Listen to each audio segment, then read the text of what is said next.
I'm like 5 takes into this, and I'm not gonna lie, I have no idea how to record one of these videos. I talk for like 1 minute straight and my mouth is already really dry. I have like no points to make about any teams I'm talking. Today we're talking about the playoffs. Today we're doing my first round preview. I am a little bit late to the party with this. So by the time you see this video, like half of the first round matches might even be started already.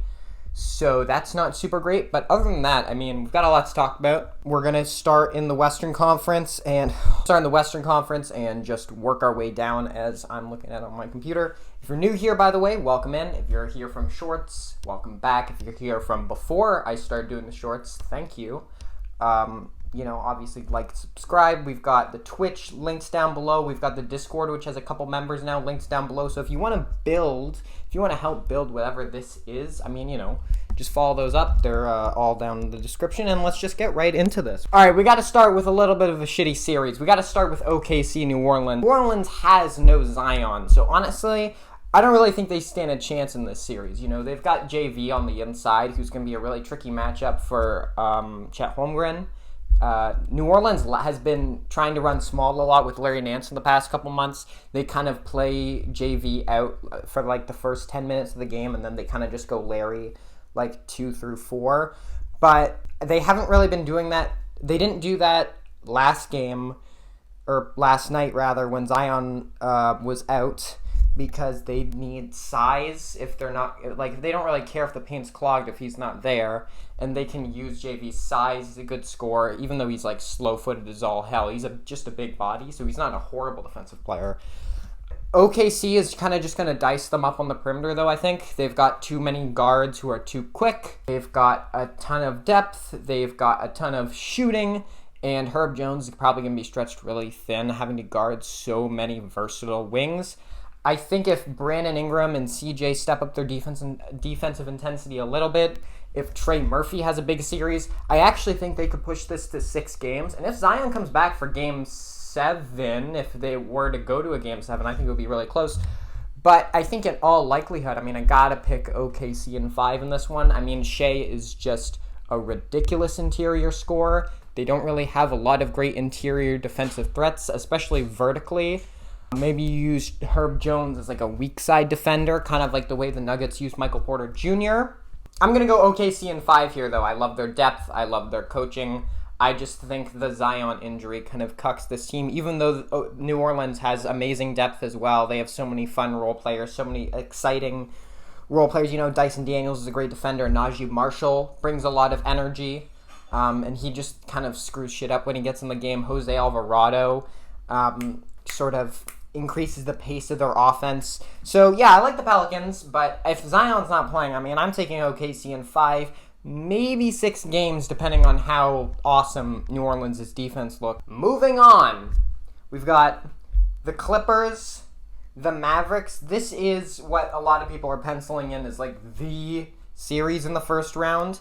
Obviously, both these teams have had really good years. They both won 50 games. If we talk about the way the Clippers scheme their defense, they switch everything in the pick and roll. Zubac is going to be on an island with Doncic a lot. They don't really have a small ball 5 option to throw at him that can actually do better on the perimeter. I don't think Daniel Tice or Kai Jones is going to be seeing minutes in the series. Dude, wouldn't it be awesome if Kai Jones played like 25 minutes a game? That would be fucking... I'd be so down for that. I'm just saying. I think the Mavericks have obviously got a ton of offensive firepower on the wings, and the Clippers, their perimeter defense is not always amazing. James Harden's going to have to guard someone in this series.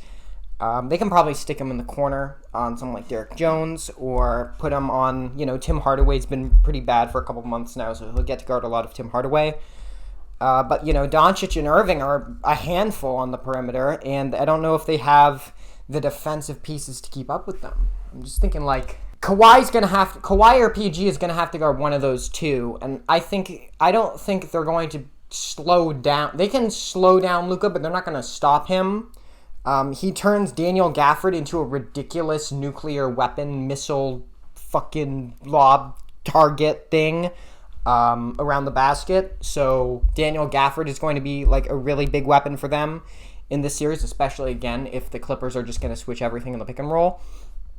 The Clippers also just don't have the best player in the series, and it's not even close. Luka is much better than Kawhi Leonard at this point, and Kyrie Irving and Paul George are in the same tier as far as I'm concerned. So just from a talent standpoint, I actually think the Mavericks might have a slight edge at the top tier, and even though the Clippers might have more depth, I don't even know if I believe that. Like, they've got James Harden. They've got a better big three. They've also got Russell Westbrook. Zubac is still a really good player. He's very effective. I just don't know, again, if he can, like, guard up in the perimeter. If he has to step up in the pick and roll, he's like, guys, like, what do you want me to do? He's just got, like, bricks in his shoes, and it's just really bad. So I'm going to take the Mavericks for the upset, probably in... See, the thing is, everyone's been calling this, like, a big-time, easy win for the Mavericks. Like, Mavericks in 5, Mavericks in 6. I'm going to take the Mavericks in 7 just because I want this to be interesting. So, yeah, that's what we're going to go with. Timberwolves Suns is probably going to be my favorite series of the first round. I love the Timberwolves. I love Karl-Anthony Towns, Naz Reid. I don't need to give you the Naz Reid spiel. We all love Naz Reid. Anthony Edwards is a hooper, and he's going to be one of the best players in the NBA pretty soon. And, you know, they've got Mike Conley. They've got good depth. Jaden McDaniels might be my second favorite perimeter defender in the NBA behind Herb Jones. So, yeah, the Timberwolves are a really good team. Their defense is amazing, and their offense is kind of slow. But, I mean, Anthony Edwards can kind of go nuclear in some of these games. I've seen him drop 50 now. And he's a good 3-level scorer, and he brings a lot of energy with his scoring, and Karl-Anthony Towns is coming back, so, I mean, I think the Timberwolves offense is going to be fine, especially against the shitty Suns defense. The Suns can't afford to run small, they can't afford to run KD at the 5 as is, and they're going up against a team that runs massive, so the Suns are really going to have to just play to their strengths. They're not play to their strengths, really. They're really going to have to play just to the Wolves' strengths. They're going to have to just live with the size that the Wolves are putting out there because, yeah, Karl-Anthony Towns is going to have to guard someone in this series, but, like, I don't know. I think Jaden McDaniels can probably bottle up Kevin Durant, and we kind of saw the Celtics do this when they played the Nets a couple of years ago, where they just, like, threw a ton of size at KD, and they kind of just bottled up his scoring. I trust Anthony Edwards to do an acceptable job on Devin Booker. I don't trust Mike Conley just because he's too little to do a great job on Bradley Beal. They're going to really attack him a lot in this series, but they're going to have to put, like, a Josh Okogie on the floor for a lot of the game. Royce O'Neal, like, refuses to shoot, even though he was, like, sneaky my favorite addition of the entire deadline for any team. God, I love Royce O'Neal. Like, the Suns just, I don't know if they have enough, like, high-end depth that I really trust. And if KD or Booker or Beal, like, assuming injuries are turned off, like, if one of them is just cold, then it's, like, it's not great. Obviously, they brought in Beal to sort of ease the burden of those other guys, but I don't know if he's really going to be able to do that all that much, especially if he's being bogged down by some of the Timberwolves' length, and a lot of these guys like to shoot a lot of mid-range shots, and that's going to be a problem for Rudy Gobert in the pick and roll, but, like, mid-range shooting is something that I think we've seen a lot of teams overcome as a weakness. I think it doesn't always kill you to have, like, a drop big, especially when Gobert is so long, and he's not that, like, how do I put this? He doesn't have bricks in his shoes. He's not Jonas Valanciunas. He can move a little bit. And you can run Jaden McDaniels at the 5 when Nurkic is off the floor and really bottle up that mid-range shooting, I think. Karl-Anthony Towns is also not a pylon. So, you know, the Timberwolves' defense is pretty fucking good. It's like, there's a reason they're the number 1 defense in the NBA. So, I like this. I don't love the Suns this year. I really think this team is super fictional. It's a very unethical team to me. It's just like 3 guys who can, like, score, and Frank Vogel just tells them to score. And I love the construction of this Timberwolves roster. They've got a ton of length. They've got a ton of defense. They've got a ton of athleticism. I'm taking Timberwolves in 6, maybe 5, depending on how well the Suns' offense looks, or how well the Suns' offense runs in this series. I'm like 11 minutes into this take, and if I find out that the audio gets screwed up again, I'm going to be fucking pissed. But anyway, we've got Denver and the Lakers next. Denver is obviously like the big favorite to win the West this year because they're the defending champs. They've still got... Okay, cool. So my recording's just going to get cooked, right? They're the defending champs. They've got a solid 7-man rotation. I know way too much about Peyton Watson's game and his shot blocking prowess. He averages like a block a game in like 20 minutes. He's like insane. And he's like 6'8". I love Peyton Watson. Denver obviously has the big edge offensively, but the Lakers have, a strong interior defensive force. But, I mean, Jokic doesn't really give a shit. The Jokic-Murray pick and roll is obviously ridiculous. The Lakers can be inconsistent at times in the way they generate offense. Like, if D'Angelo Russell is not on his shit, like, the Lakers are just not going to win that many games in this series. I would say if D'Angelo Russell plays above his season averages by like a little bit, then I think the Lakers can push this to 6 games. But as presently constructed, I mean, I got to go Denver in 5 here. It's pretty concise. Obviously they've got LeBron. That's a big factor. But I actually think the LeBron, like, turning it up to, over 9,000 in the playoffs is, like, not real anymore. I think he's just too old, and I think he's expended too much energy in the regular season. So, yeah, I'm going Denver in 5 there. Pretty simple. Then moving on to the East, we got Boston and Miami, and like 99% of the time I'd be fucking hyped for this series. But Jimmy Butler's hurt, so that kind of sucks. So if Miami doesn't have Jimmy for the entire series, it's Boston in 4. Like, we can just skip this one. But if Jimmy comes back, like if we play devil's advocate, Jimmy comes back from his MCL injury, sprain, whatever, they haven't really been clear on that. I could see Miami pushing them. Obviously, Bam Adebayo is like one of the only players in the NBA who can guard literally anyone. So that means and they've also got a ton of length. Jimmy's a great defender. Tyler Hero's a bit of a cone. Terry Rozier's not an amazing defender. But I think the Miami Heat are designed to push teams like this to their limits just in the little bullshit ways. And then Miami actually has offensive firepower on the perimeter, even though Drew Holiday can bottle guys like that up, even though Derek White can bottle guys like that up, even though Jason Tatum can defend 90% of the wings in the NBA. I mean, it's Boston. They won 64 games. They don't even try half the time, and they'll beat your favorite team by 30. So I'm going to go Boston in 4 if Jimmy is out. If Jimmy comes back, Boston in 5. But, I mean, shit. Miami pulls some witchcraft out of their back pocket every year. So, honestly, I don't know. Moving on to a rock fight of a series. It's Cleveland-Orlando. Cleveland tanked the last game of the season to get this seeding, which was hilarious. They played 5 centers in the last 10 minutes of their last regular season game to lose and avoid Philadelphia in the first round, to avoid Indiana in the first round. And honestly, if I were them, I might have preferred Indiana this matchup. And if they want to go anywhere, they're going to have to go through Boston in the second round now. So I don't really think tanking out that last game worked. But, the Cleveland Cavaliers, they've had an okay season. It's been ups, it's been downs. Sam Merrill has been fantastic. Darius Garland has been kind of tragic. Evan Mobley has been kind of tragic. Donovan Mitchell's had a calm season. Jared Allen's been great. They've got, that ridiculous interior presence. And the Magic don't really have a lot of three-point shooting, so I don't think their perimeter defense being low-key Swiss cheese is not going to matter that much.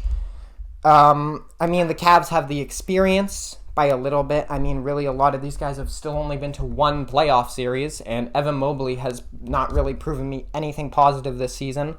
And Orlando is well coached. They have a ridiculously powerful defense. They've got the Jonathan Isaac factor, who is the best defender in the NBA minute by minute. Just trust me on that one. They've got Paulo, who might be the second best scorer in this series behind Donovan Mitchell. Franz Wagner is extremely versatile, even though his three-point shot just clanks off iron every time this season. So I like both these teams. I really don't understand why Cleveland was so insistent on tanking out the last game. Even though they could have gotten the 2 seed in Philadelphia, that wouldn't have been great. I mean, I don't think beating Orlando is a triumphant win for them. I mean, the difference between these two teams, to me, the big difference is that Orlando is under no pressure to win this game. If they lose this series, if Orlando loses this series, no one's going to care. No one's going to fault them for having the 21st best offense in the NBA and having like no shot creation outside of two guys and Jonathan Isaac occasionally who can kind of take it off the dribble. So, yeah, Orlando has no pressure. They have no fear. They have nothing to lose if they lose this series. If the Cavs lose this series, they lose Donovan Mitchell. So that's pretty bad. If the Cavs lose this series, then all that tanking that they did at the end of the regular season was for fucking nothing. So, I mean, like, Cleveland is under ridiculous pressure. Orlando is under none. Cleveland's offense and their defense is occasionally better than Orlando's, but like most of the time Orlando's defense is better. Jalen Suggs is a fantastic matchup for Donovan Mitchell, and he's going to be in Darius Garland's jersey, dude. Like, Jalen Suggs is like probably a top 4 or 5 perimeter defender himself. So, I mean, I'm going to go Cleveland in 7, but I'm writing that one in pencil. I'm not really confident. I'm only giving them the edge because they have the best player in the series. They don't have the best depth in the series. I don't know if I trust their shooting or their bench guys that much. Paulo's got that dog in him, and Evan Mobley doesn't. Jared Allen literally said last year that the lights were too bright for him. And last year they lost to a ridiculously physical interior team with not a lot of shooting. And this year, they might lose to another ridiculously physical interior team with not a lot of shooting. So, I mean, we'll see, but I'll take Cleveland in 7, I guess. And then they're getting swept in the second round. Moving on to Bucks, Indiana. And this is going to be my hot take. Well, maybe not a hot take. Maybe by the time this comes out, you'll find out that Giannis is not playing in this series. And if Giannis is not playing in the series, it's over. Because Damian Lillard has fallen off a cliff this year.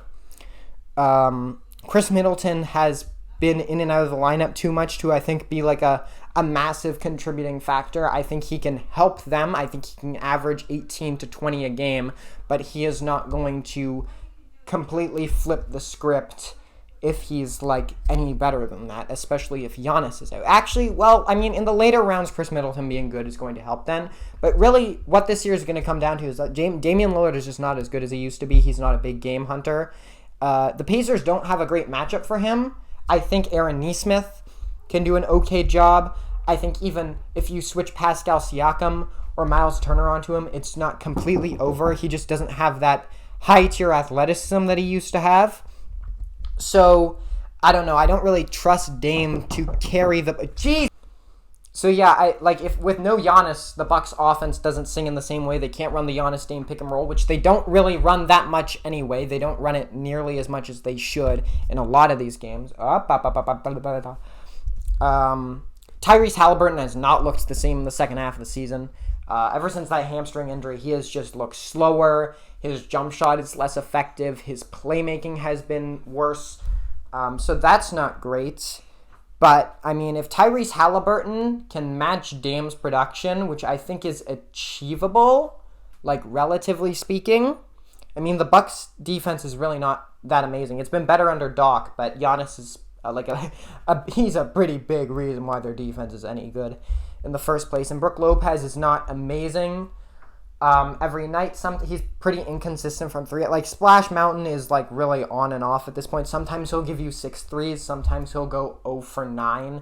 So I don't really know what I'm getting out of Brook Lopez consistently. The Bobby Portis ISOs on the elbow are kind of annoying at this point. I like it sometimes. But sometimes the Bobby Portis experience just needs to stop. It needs to go away. So I just don't know if I trust the Bucks, who are also under a ridiculous amount of pressure, where, again, Indiana is not under that much. And the Bucks have not shown me anything close to consistency all year. They had Giannis, Dame, Chris Middleton, and Brook Lopez, and a 6th Man of the Year candidate, and they couldn't win 50 games.